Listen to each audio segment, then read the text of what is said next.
వైద్యో నారాయణో హరి అంటారు. అంటే అంటే వైద్యం చేసేటువంటి వైద్యుడు భగవంతునితో సమానం అని అర్థం. వైద్య వృత్తిలో ఉన్నటువంటి ఒక వైద్యురాలు డ్రగ్స్ తీసుకోవడం ఏంటి అంటూ ఒమేగా హాస్పిటల్ CEO నమ్రత గారి గురించి ఇప్పుడు నెటిజన్లు అయితే మండిపడుతూ ఉన్నారు. ఒకవేళ ఆవిడ డ్రగ్స్ తీసుకున్నటువంటి మత్తులో ఎవరైనా పేషెంట్కి ఆవిడ సర్జరీ చేస్తే ఆ పేషెంట్ పరిస్థితి ఏంటి? అసలు వైద్య వృత్తిలో ఉన్నటువంటి ఒక వైద్యురాలు డ్రగ్స్ తీసుకోవడం ఏంటి అంటూ ఇప్పుడు నెటిజన్లు నమ్రత మీద విరుచుకుపడుతున్నటువంటి నేపథ్యంలో నమ్రతతో పాటుగా తెలంగాణ ప్రభుత్వం మీద పోలీసుల మీద కూడా నెటిజన్లు అయితే విరుచుకుపడుతూ ఉన్నారు. దానికి కారణం ఏంటంటే నమ్రతకి డ్రగ్స్ ఇచ్చినటువంటి ఆ డ్రగ్ పెడ్లర్ ఎవరు, వారి మీద తెలంగాణ పోలీసులు ఎందుకు చర్యలు చేపట్టడం లేదు అంటూ నెటిజన్లు ప్రశ్నిస్తున్న నేపథ్యంలో ఈ అంశం మీద మనం పూర్తి స్థాయిలో విశ్లేషణ చేసుకుందాం. ప్రస్తుతం మనతో పాటున్నారు ప్రముఖ సామాజికవేత్త, ప్రముఖ రాజకీయ విశ్లేషకులు కృష్ణకుమారి గారు. మేడంతో మాట్లాడు. మేడం నమస్తే. మేడం నమస్తే. వైద్య వృత్తిలో ఉన్నటువంటి ఒక వైద్యురాలు డ్రగ్స్ తీసుకోవడం ఎంతవరకు కరెక్ట్ అంటూ కూడా కొంతమంది నెటిజన్లు నమ్రత గారిని అలాగే తెలంగాణ ప్రభుత్వాన్ని కూడా ప్రశ్నిస్తూ ఉన్నారు.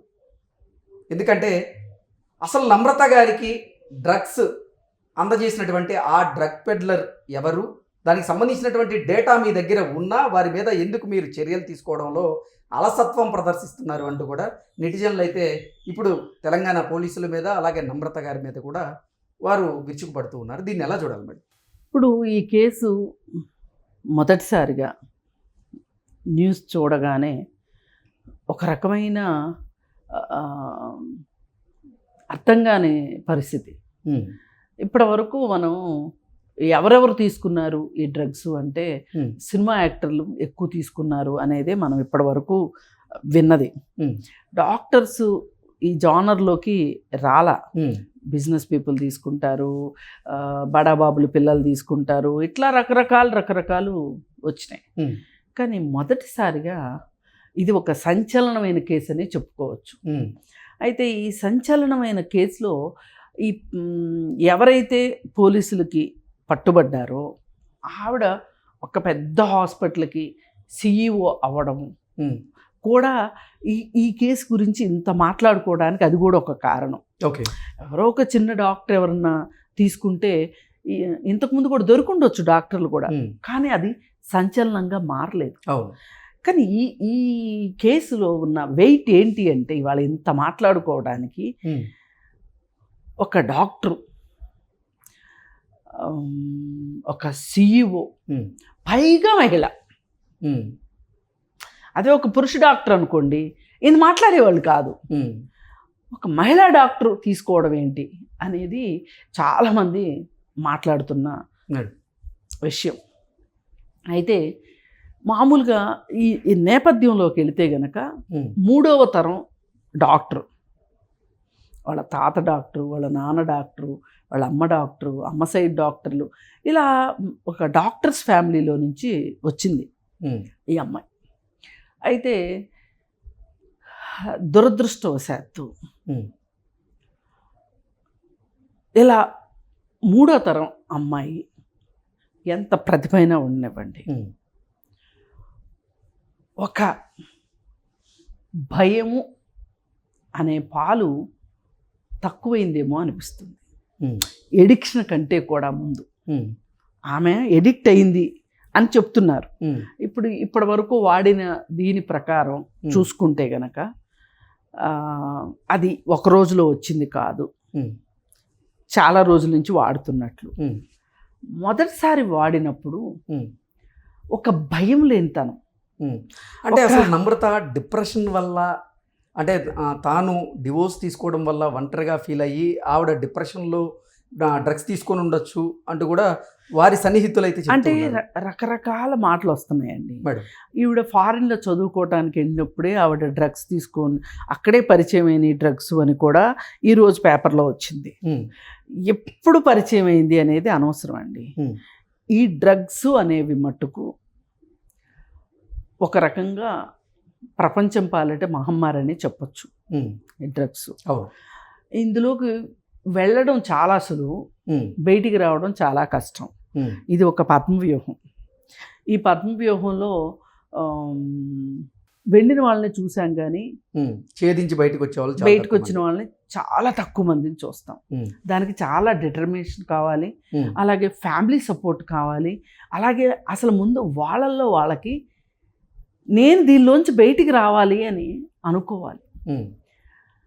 సరే, ఎనీవే ఈమెకి అలవాటైంది, చాలా రోజులుగా కొంటుంది.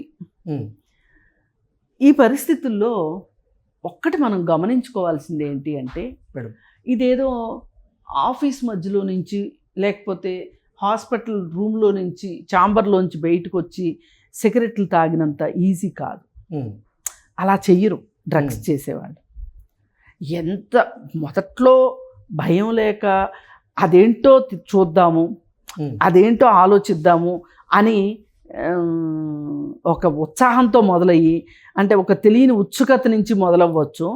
ఆ ఉత్సుకతకి బ్రేక్ వేసే భయం అనేది ఒకటి ఉంటుంది. ఆ భయం అనేది లేకపోవటం ఆ ఉత్సుకతని ఆపలేకపోయింది. సరే, ఎడిక్ట్ అయిపోయినప్పటికీ కూడా వాళ్ళు సభ్య సమాజంలో మనకి వాళ్ళు అర్థం కారు. వీళ్ళు డ్రగ్స్ తీసుకుంటున్నారు అనేది అర్థం కాదు. ఇప్పుడు ఒక సిగరెట్ తాగుతారు అనుకోండి, సిగరెట్ తాగే వాళ్ళని పక్కన వాసన వస్తుంది మనకి, ఇమ్మీడియట్గా మనకి వీళ్ళు సిగరెట్లు తాగుతారు అనేది తెలిసిపోతుంది. కానీ ఈ డ్రగ్స్ తీసుకునే వాళ్ళు పార్టీల్లో తీసుకుంటారు. ఓకే, రోజువారీగా బ్రేక్ఫాస్ట్, లంచ్, డిన్నర్ లాగా తీసుకోరు. నేను ఈ విషయం మీద మాట్లాడాలి అంటే కొంచెం రీసెర్చ్ చేసి మాట్లాడుతున్నా. ఎందుకంటే మొదటి రోజు మాట్లాడాలి అని మీరు కోరినప్పటికీ నేను కొంచెం ఆలోచించే మాట్లాడతాను అనింది. ఎందుకంటే నేను చాలా ఇన్ఫర్మేషన్ తీసుకున్నాను దీని విషయంలో. మేడం, ఈమె చాలా కొన్నది కదా, రోజంతా ఇదే పని మీద ఉంటుందా అనేది శుద్ధ అబద్ధం. ఓకే, అంటే పేషెంట్స్ కి సర్జరీ చేసేటప్పుడు ఆవిడ డ్రగ్స్ తీసుకొని చేసేది అనేది వాస్తవం. అసలు పరిస్థితి ఉండదు. హాస్పిటల్లో డ్యూటీలో ఉండగా తీసుకుంటారు అనేది, ఎందుకంటే వాళ్ళకు కూడా, తీసుకునే వాళ్ళకు కూడా తెలుసు ఇది నిషేధితమైంది అని, ఇది పట్టుకుంటే పరుగు పోతుంది అని తెలుసు. అలాగే కాన్సిక్వెన్సెస్ ఎలా ఉంటాయో వాళ్ళేమి చదువుకోని వాళ్ళు కాదు, అన్నీ తెలుసు, చట్టాలు కూడా తెలిసిన వాళ్ళే. కాకపోతే ఇది ఒక విషవలయం లాగా సరదా కోసం మొదలయ్యి సమస్యల్లోకి వెళ్ళి సమస్యల్లోంచి బయటపడాలంటే దారి దొరక్క అక్కడక్కడే కొట్టుమిట్టాడే పరిస్థితి ఇది. అక్కడే సంతోషం ఉంటుంది, అక్కడే దుఃఖం ఉంటుంది, అక్కడే బాధ ఉంటుంది, అన్నీ కలగలిసి ఉంటాయి వీళ్ళకి. దీనిలోంచి బయటికి రావాలని చాలా అనుకుంటారు. ఇప్పుడు తాగుబోతులు అనుకోరండి బయటకు వచ్చేయాలి ఏమైనా సరే అని, వస్తారా? అంటే వచ్చిన వాళ్ళు ఉన్నారు, అది వేరే విషయం. దానికి ఎంత కృషి కావాలి. అందుకని ఏంటంటే, ఒకప్పుడు పాత రోజుల్లో అమెరికాలో సర్జన్స్ కొకైన్ తీసుకుని సర్జరీలు చేసేవాళ్ళు అని ఒక మాట ఉంది. ఓకే, ఎందుకంటే సర్జరీ అంటే 10 నిమిషాల్లో 5 నిమిషాలు అయిపోయేవి కాదు, గంటలు చెయ్యాలి. ఈ గంటలు చెయ్యాలి అంటే వాళ్ళని వాళ్ళు ఒక హై ఫీలింగ్లోకి తీసుకెళ్ళాలి వాళ్ళని వాళ్ళు. ఇప్పుడు మనకేమనిపిస్తుంది, ఒక ఆపరేషన్ ఎట్లా చేశారబ్బా, ఒక బ్రెయిన్ సర్జరీ ఎట్లా చేస్తారు, లేదు ఒక చేతికి సర్జరీ అంటే ఎట్లా చేస్తారు, అసలు గుండె మార్పిడి ఎట్లా చేస్తారు, మనం ఊహించే విషయమేనా? వాళ్ళకు కూడా ఏముంటుంది అంటే, ఇది నేను కాబట్టి చేస్తున్నా, నేనే చేస్తున్నా అనే ఒక హై ఫీలింగ్ కోసం కూడా ఎక్కువ గంటలు పనిచేయటానికి కూడా కొకైన్ తీసుకునేవాళ్ళు అని ఒకప్పట్లో రెసిడెంట్ డాక్టర్స్ గురించి, సర్జన్స్ గురించి ఉండేదట. ఓకే, అయితే తర్వాత వాళ్ళకే మేము ఎందుకు ఇంత కష్టపడాలి, ఎందుకు ఇంత బాధపడాలి, ఎన్ని గంటలు ఎందుకు పనిచేయాలి. ఒకప్పుడు అమెరికాలో, ఇండియాలో కాదు కానీ అమెరికాలో 36 గంటల డ్యూటీలు ఉండేయండి. అంటే రోజున్నర, 48 గంటల డ్యూటీలు. ఇవాళ డ్యూటీకి వెళ్ళారంటే వాళ్ళు 2 రోజుల తర్వాత ఇంటికి వచ్చేవాళ్ళు. అలాంటి పరిస్థితుల్లో వాడేవాళ్ళు అనేది ఒకటి ఉంది. ఓకే. కాకపోతే ఇక్కడ ఇప్పుడు మన పరిస్థితికి వస్తే గనక ఇక్కడ అక్కడ స్టిగ్మా కూడా తక్కువ. అమెరికాలో ఇక్కడ స్టిగ్మా ఉంటుంది. తెలియకుండా చుట్టూ వాళ్ళు గమనిస్తున్నారా, ఎవరేమనుకుంటారు, చాలా తెలివిగా కూడా ఉంటారు వీళ్ళు. ఎందుకు తెలివిగా ఉంటారంటే ఇప్పుడు ఏదో ఒక ఇన్ఫర్మేషన్ వెళ్ళి ఇది బయటకు వచ్చింది, కానీ ఇంకొన్నాళ్ళు బయటపడకపోతే కూడా, అసలు జీవితకాలంలో బయటపడకపోతే కూడా మనకెవరికి అర్థమయ్యేది కాదు. అవును. సరే, ఏది ఏమైనప్పటికీ మనం ఇవన్నీ మాట్లాడుతున్నాము అంటే మనం ఏదో డ్రగ్స్ గురించి మంచిగా ప్రచారం చేస్తున్నామనో ఇంకోటో కాదు. ఏది ఏమైనప్పటికీ ఈ డ్రగ్స్ అనే విషయం ఒక్కొక్కళ్ళని ఒక్కొక్క రకంగా నాశనం చేస్తుంది. ఇవాళ చూడండి, 3 తరాల డాక్టర్ ఫ్యామిలీ ఇవాళ ఒక రకంగా కుటుంబానిక, డాక్టర్ వృత్తిక, లేకపోతే వ్యక్తిక ఒక రకమైన మచ్చలాగా అయింది వ్యవహారం. హాస్పిటల్ వాళ్ళు ఒక స్టేట్మెంట్ రిలీజ్ చేశారు. ఏమనంటే, మాకును ఈ సంస్థకి ఆవిడకి ఎటువంటి సంబంధం లేదు అని ఒక ప్రెస్ నోట్ రిలీజ్ చేశారు. అయితే అసలు ఆవిడ బాధ్యతల నుంచి నిజంగానే తప్పుకుందా, బాధ్యతల్లో ఉందా అనే సంగతి కూడా మనకు తెలియదు. కుటుంబంగా, హాస్పిటల్ యాజమాన్యంగా వాళ్ళు స్పందించారు తప్పితే కుటుంబంగా స్పందించాల. హాస్పిటల్ యాజమాన్యానికి కావాల్సింది ఏంటి?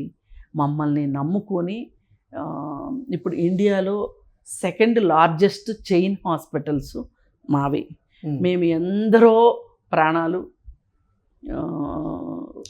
కాపాడాము. అలాగే క్యాన్సర్ వ్యాధి నిరోధానికి మేము చాలా కృషి చేశాము అని వాళ్ళు ఒక నోట్ ఇచ్చారు. అయితే ఇప్పుడు ప్రెస్ కూడా కొంతమంది అసలు అంటే హాస్పిటల్లో ఎవరో ఏదో ఒక చిన్న తప్పు చేశారని ఆ హాస్పిటల్ మొత్తాన్ని బ్లేమ్ చేయడం చాలా తప్పు. నేను అనేది అదే. ఇప్పుడు ఒక రాజకీయ నాయకుడు తప్పు చేశాడని చెప్పి రాజకీయాలు మొత్తాన్ని తిడుతున్నామా? మనము తిట్టట్లేదు కదా. అలాగే ఒక షాప్లో ఒక వస్తువుకి ఎక్స్పైరీ డేట్ అయిపోయిన వస్తువు పెట్టారని చెప్పి అన్ని వస్తువులు ఎక్స్పైరీ అయిపోయే డేట్ అయిపోయిన వస్తువులు అమ్ముతున్నారని మనం అనగలుగుతామా? ఒక కుటుంబంలో ఒకళ్ళు సరిగా లేకపోతే కుటుంబం మొత్తాన్ని మనం అనగలుగుతామా? ఇది చాలా తప్పు. అంటే మనము ఒక వార్తని ప్రజెంట్ చేసేటప్పుడు ప్రెస్ కూడా కొంచెం హద్దులు మీరి బాధ్యతారహితంగా వ్యవహరించిందనే అనిపిస్తుంది ఈ కేసు విషయంలో. అయితే నాకు వీటన్నిటికన్నా కూడా నేను ఎక్కువగా ఆలోచిస్తుంది ఏంటి అంటే, మొదటి రోజున వార్త వచ్చింది, రెండో రోజున వివరణ వచ్చింది. ఆ వివరణలో ఏం చెప్పారంటే, ఫోన్లు స్వాధీనం చేసుకున్నాము, ఒక 2 బృందాలని బాంబేలో ఉన్న వంశీ వాగ్లేనో ఏదో ఉంది పేరు, అతని పేరు, అతని కోసం అని చెప్పి 2 బృందాలు వెళ్ళినాయి, కానీ అతను తప్పించుకున్నాడు, అతను దొరకలేదు అనేది ఒకటి. ఇప్పుడు ఈ 2 ఫోన్లు వాళ్ళు స్వాధీనం చేసుకున్నారు. ఈ 2 ఫోనుల్లో ఉన్న కాంటాక్ట్స్లో ఉన్న వాళ్ళందరికీ, అనుమానాస్పదంగా ఉన్న వారందరికీ నోటీసులు ఇస్తాము అని చెప్పారు. చెప్పి 3 రోజులైంది. అసలు నోటీసులు ఇచ్చారా, ఇవ్వలేదా? మేము డ్రగ్స్ మీద ఉక్కుపాదం మోపుతాము అంటూ తెలంగాణ ముఖ్యమంత్రి రేవంత్ రెడ్డి గారు పలు సందర్భాల్లో వ్యాఖ్యానించడం జరిగింది. అవును. ఈ డ్రగ్ విషయం బయటకు వచ్చి 3 రోజులు, వారం రోజులు గడుస్తుంది. 3-4 రోజులు అయిపోయింది, గడుస్తుంది. ఇంతవరకు ఎక్కడ వేసిన గొంగళి అక్కడే ఉంది. ఏమి అసలు కనీసము ఇది జరిగింది అని ఆ రోజు వచ్చింది, ఆ తెల్లారు ఒక వార్త వచ్చింది. ఇది నిజంగా మాట్లాడితే ఇప్పుడు ప్రెస్ చూపిస్తున్న దాని ప్రకారం ఇది చాలా పెద్ద కేసు. మరి అంత పెద్ద కేసు అయినప్పుడు వీళ్ళెందుకు పట్టించుకోవట్లేదు? పట్టించుకొని ఇప్పుడు దొరికిన వాళ్ళ మీదే మీరు రాళ్ళేస్తాము అంటే కంటే కూడా మిగతా వాళ్ళ సంగతి ఏంటి? అసలు ఈ మిగతా వాళ్ళు ఎవరు? డ్రగ్స్ తీసుకున్న వాళ్ళకంటే డ్రగ్స్ సరఫరా చేసిన వాళ్ళదే ఎక్కువ నేరం చేసినట్లు కదా. అంటే ఇక్కడ ఏం చేశారంటే ఇంతకు ముందు తీసుకునే వాళ్ళని బాధితులుగా చూసేవాళ్ళు. ఇప్పుడు మారింది. తీసుకునే వాళ్ళు బాధితులుగా కంటే కూడా వాళ్ళని కూడా నిందితుల లిస్టులో చేరుస్తున్నారు. ఎందుకు ఇలా జరిగిందంటే ఇది నిజంగా ఒక రకంగా మంచి పనే. ఇప్పుడు ప్రతి ఒళ్ళు డ్రగ్స్ తీసుకోవడం మాకు అవగాహన లేక తీసుకున్నాం కేసు నుంచి బయటపడటం ఇలా జరుగుతుంది. ఇట్లా కాకుండా అసలు తీసుకునే వాళ్ళని కూడా వాళ్ళని బాధితులుగా చూడకుండా నిందితులుగానే చూస్తాము అని చెప్పి తెలంగాణ గవర్నమెంట్ ప్రకటించేసింది. ప్రకటించేసిన తర్వాత ఇంక మనం మాట్లాడడానికి వీల్లేదు.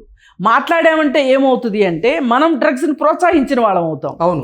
ఇక్కడ పాయింట్ ఏంటి అంటే దొరికిన వాళ్లే దొంగలా, దొరకని వాళ్ళ సంగతి ఏంటి అనేదే మనం నిలదీయదలుచుకున్న ఇప్పుడు మనం ముఖ్యంగా మాట్లాడుకునే దాని విషయంలో ఇదే కారణం. ఒక వ్యక్తి డిప్రెషన్ ఉంది కాబట్టి డ్రగ్స్ తీసుకున్నారా, డ్రగ్స్ తీసుకున్నారు కాబట్టి దానిలోంచి బయటపడలేక డిప్రెషన్ వచ్చిందా అనేది ప్రశ్న కాదు. ఇక్కడ వాళ్ళు తీసుకుంటున్న వాళ్ళని బయటికి తీసుకురావాల్సిన అవసరం చాలా ఉంది మొదటగా. రెండోది ఎవరైతే సరఫరా చేస్తున్నారో వాళ్ళపైన కఠిన చర్యలు తీసుకోవాల్సిన అవసరం ఉంది. అలాగే అసలు ఈ డ్రగ్స్ సూత్రధారి ఎవరు, వీళ్ళంతా పాత్రధారులు ఒక రకంగా, సూత్రధారి ఎవరు అనేది కనిపెట్టాల్సిన అవసరం ఉంది. ఇప్పుడు బాంబే నుంచి వచ్చినాయి అని చెప్తున్నారు. ఈ బాంబే నుంచి వస్తున్నాయి అని చెప్తే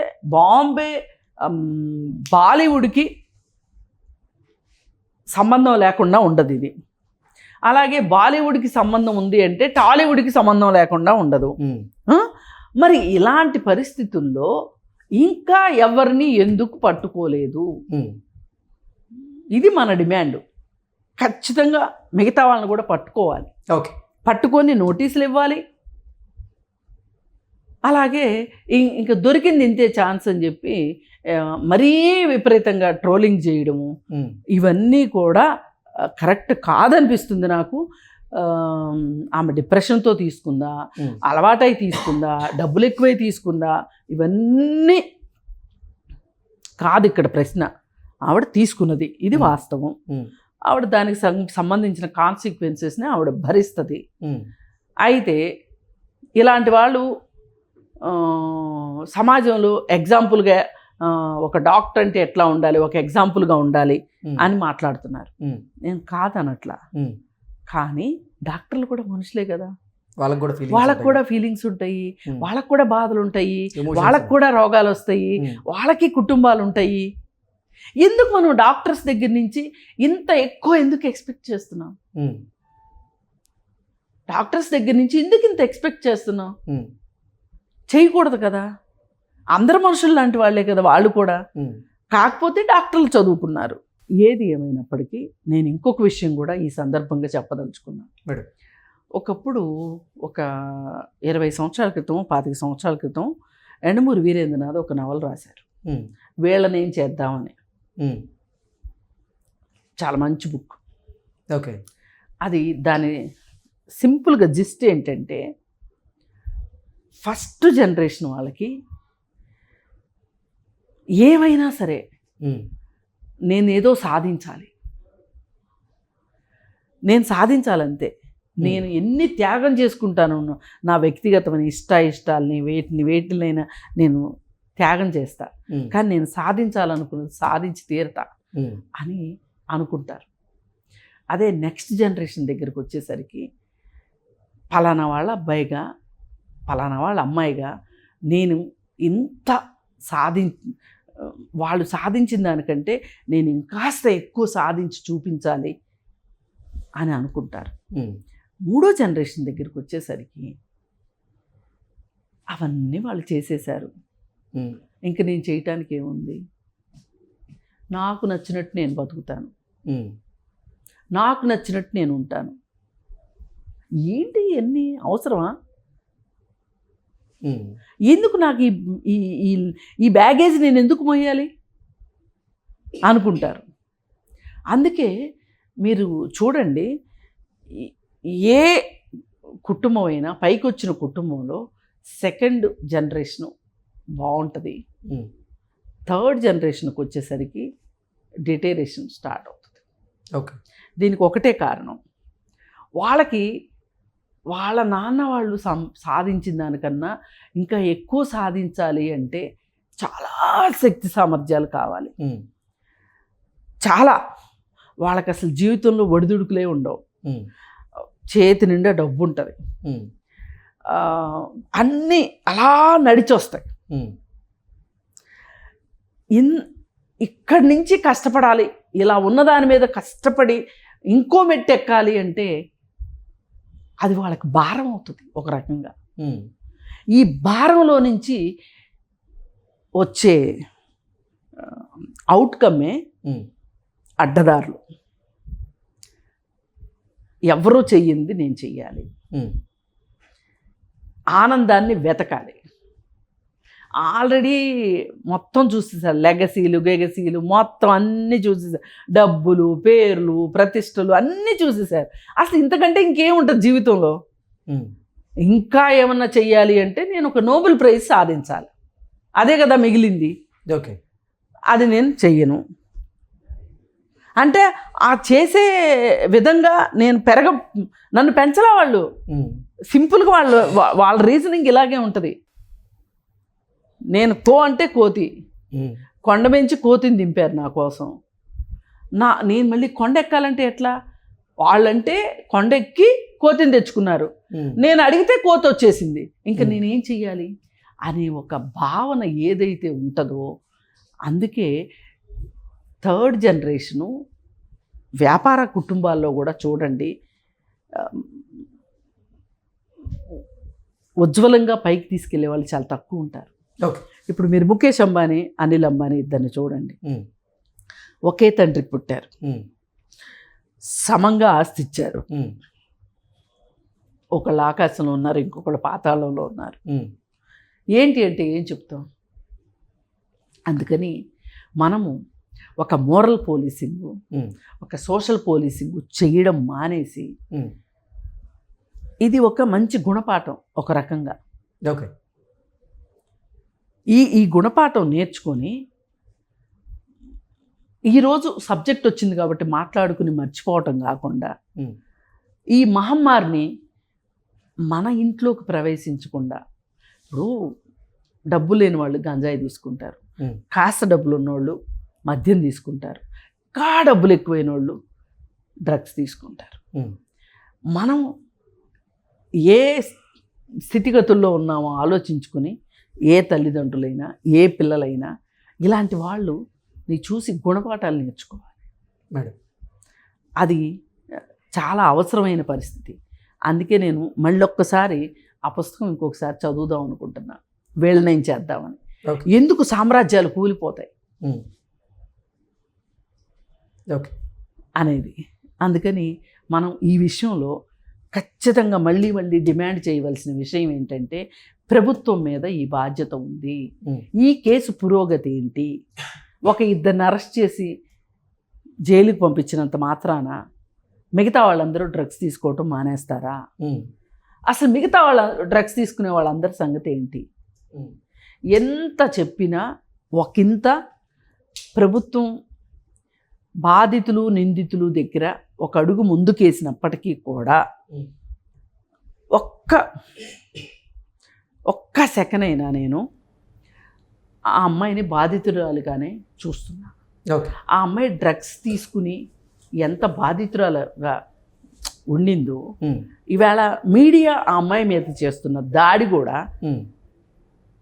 ఇంకొక రకంగా బాధితురాలుగా చూస్తున్నాను.